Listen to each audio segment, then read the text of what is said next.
ದರ್ಶನ್ ಯಾಕೆ ಹಿಂಗೆ ಬೆಳೆದ್ರು? ಸುಮ್ಮನೆ ಬೆಳಿಲಿಲ್ಲ. ಅವ್ರ ಜೀವನದಲ್ಲಿ ಎಷ್ಟೆಷ್ಟೆಲ್ಲ ಹರ್ಡಲ್ಸ್ ಬಂದ್ರೂ ಮನುಷ್ಯ ಯಾಕೆ ಹಿಂಗಿರ್ತಾನೆ ಅನ್ನೋದಕ್ಕೆ ಕಾರಣ ಇದೆ. ಯಾರು ಸುಮ್ಮನೆ ದೊಡ್ಡವರಾಗಲ್ಲ. ಆ ಮನಸ್ಸು ಅಂಥದ್ದು. ಆ ಮನಸ್ಸು ಹಂಗಿದ್ದಾಗ ಭಗವಂತ ಹಂಗೆ ಬೆಳೆಸಿರ್ತಾನೆ. ನಾವು ಬೇರೆ ಏನೋ ನೋಡ್ತಾ ಹೋಗ್ತೀವಿ, ಅದಲ್ಲ. ನಮ್ಮ ಸೆಟ್ಟಲ್ಲಿ, ಸೀರಿಯಲ್ ಸೆಟ್ಟಲ್ಲಿ ಇದ್ದವರೆಲ್ಲ ದಿಗ್ಭ್ರಾಂತರಾಗೋರು. ದರ್ಶನ್ ಹುಡ್ಕೊಂಡು ಮಂಜುನ ಮಾತಾಡ್ತಾರ. ಪಕ್ಕ ಶಿವಣ್ಣ ಹಿಂಗೆ ಬಂದು ಅಪ್ಪ ಇದು ಫೋಟೋ ತರ್ಸ್ಕೊತೀಯ ಅಂದ್ರು. ಕೇಳ್ತಿರಲ್ಲ, ಹೆಚ್ಚಾಗಿ ನೀವು ಕೇಳ್ತಿರಲ್ಲ ಸರ್. ನಮ್ಗೆ ನೋಡಿ ಯಾವ ಅವಾರ್ಡು ಬೇಕಿಲ್ಲ, ಏನು ಬೇಕಿಲ್ಲ. ಈ ಥರದ್ದು ನೆನಪುಗಳಿದೆಯಲ್ಲ ಅಷ್ಟೇ ಅವ್ರು ಕೇಳಿದ್ದು.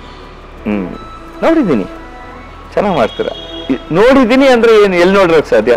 ಅಗೇನ್ ಸೀರಿಯಲ್ ಏನೋ ಆ ಅವಕಾಶ ಸಿಗ್ಲಿಲ್ಲ, ಈ ಅವಾರ್ಡ್ ಸಿಗ್ಲಿಲ್ಲ, ಮತ್ತು ಏನಿಲ್ಲ. ಈಗ ನೀವು ಬಿಗಿನಿಂಗ್ ಕೇಳಿರಲ್ಲ, ಇವತ್ತು ಕೂಲಾಗಿ ಹೆಂಗಿದ್ದೀರಾ ಅಂತ. That is the reason. Rajkumar ಅವ್ರ ಜೊತೆ ಆಕ್ಟ್ ಮಾಡಿ